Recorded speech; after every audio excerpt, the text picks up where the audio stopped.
On her very first day cleaning a millionaire's house, a black housemaid saw something that changed her life forever. The enormous living room was filled with shelves packed tight with books. She couldn't hold back her curiosity and asked the owner a simple question. Did you read all these books?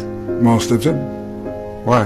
His answer made her realize something powerful. Knowledge could truly change a person's destiny. That night, when she got home, she turned off the television. She sat down and made a learning plan for her children. She told them they had to finish 2 books every week, and on weekends they needed to write a report about what they had read. If you use that time to develop your God-given gifts, wouldn't be long before folks was watching you on TV. Those words sank deep into her son's heart. From then on, a boy named Carson studied late into the night, but even with all his effort, he was still at the bottom of the class. When his teacher asked how many questions he had answered correctly on the exam, he whispered, "None." The classroom erupted with laughter. Carson lowered his head in shame. Every day after school, he avoided his classmates so he wouldn't face their stares, but the teasing never stopped. Finally, he lost his temper and got into a fight. He was sent to the principal's office. When the principal demanded an explanation, Carson said it was an accident, but no one believed him. The principal pulled out his report card and handed it to his mother. It was filled with nothing but D's and F's. He warned her that if things didn't change soon, the school would have no choice but to expel him. On the way home, Carson was overwhelmed with guilt. He promised his mother he would never fight again, but when it came to grades, he wasn't so sure. He had already tried his hardest, and maybe his classmates were right. Maybe he really was dumb, but his mother looked him in the eyes and said firmly, "You're not dumb, my son. You are smart. You just haven't used your intelligence yet. But if you keep these grades, you'll spend your whole life scrubbing floors in a factory." Her words shook Carson to the core. He vowed to change, to prove himself to his mother. Yet no matter how hard he worked, his grades didn't improve. Then one day, his mother noticed something strange about the way he read. She soon discovered the truth. Carson was severely nearsighted. She didn't hesitate. She broke open her savings and bought him his first pair of glasses. For the first time, the words on the board came into focus. For the first time, his eyes locked onto the pages of his books. Slowly, his grades began to rise. The day he finally passed an exam, his mother's joy was beyond words. From that moment on, Carson started to love learning. He read late into the night at the library. He read in his dimly lit bedroom. He even read in the bathroom at home. Anywhere he could, he studied. Soon, his grades improved dramatically. When he brought home his very first A, he rushed home after school, eager to share the joy with his mother. But she told him calmly, "If others can do it, you can too, and you can do even better." Those words became his driving force. Carson pushed himself harder than ever. The first time he stood at the front of the class to be praised by his teacher, he felt something he had never experienced before. It lit a fire inside him. As time passed, his hunger for knowledge only grew. He became fascinated with everything, even a simple pebble on the ground. His curiosity drove him to read every book he could find about rocks. That curiosity paid off one day in science class. The teacher held up a black stone and asked if anyone knew what it was. The room was silent. Then Carson raised his hand. "It's obsidian," he said, and went on to explain how it formed. His explanation was so detailed that even the teacher learned something new. From that day on, his classmates saw him differently. After class, the teacher showed him a microscope and invited him to take a look. That single moment opened a door to a whole new world. Carson's desire to explore the unknown grew even stronger. 4 years later, the boy who once sat at the bottom of the class stood proudly at the top of his grade. His mother watched him walk across the stage to receive an award, her heart bursting with pride. After years of determination, Carson earned a place at Yale University with a full scholarship. He even met a brilliant young woman who became his girlfriend. Together, they dreamed of the future. But Carson still faced obstacles. His grades in chemistry were so poor that he had failed multiple times. If he didn't pass this time, his dream of becoming a doctor would collapse. As he struggled, his girlfriend asked him, "What's the thing you do best?" "Reading," Carson replied. "Then do what you do best." She said, "Read. Read as much as you can. You'll find the answers in those books." Carson took her advice. He studied day and night. With her help, he filled in every gap in his knowledge. When the exam finally came, the pages were filled with complex chemical formulas, but Carson's mind was ready. Answers flowed as if his pen had a life of its own. When the results were posted, his name was there. His hard work had paid off. At graduation, Carson was recommended for an interview at Johns Hopkins Hospital, a place known as the Mecca of medicine. But it was also where countless dreams were crushed. Each year, they accepted only 2 neurosurgeons, and that year, 125 applicants competed for those spots. One question mattered most. "What makes you think you can be a brain surgeon?" Carson answered calmly. He spoke about his passion for exploring the unknown. Then he asked, "Do you believe in miracles?" "The human brain is a miracle, and I believe every person has the power to create miracles." His confidence and composure impressed the interviewers. Those were exactly the qualities a neurosurgeon needed. Carson was accepted, although he was only an intern. His heart was filled with excitement, but reality was harsh. At first, the receptionist mistook him for a janitor. Later, a senior doctor confused him for a nurse and told him to draw blood from a patient. Carson checked the chart and realized the patient was severely anemic. Drawing blood could have made things worse. When he refused, the doctor saw it as a challenge to his authority. Carson was harshly scolded. Though humiliated, he held his anger inside. It wasn't weakness, it was self-control. Something life had taught him. Then came his chance. chance. One night in the ER, a young man was rushed in after being struck in the head during a baseball game. His life hung by a thread, but all the neurosurgeons were away at a conference. The only doctor there was Carson, still just an intern. By rule, he wasn't allowed to operate, but as the patient's condition worsened, Carson knew he had no choice. Guided by duty, he stepped into the operating room as lead surgeon for the very first time. 4 hours. He worked with focus and precision, and in the end, he saved a life. But soon after, he was summoned to the director's office. His decision had broken hospital rules and could have put them at risk. He braced himself for punishment. Instead, the director gave him news so shocking it would change his life forever. Want to know what happened next? Follow me. The rest of the story is coming soon.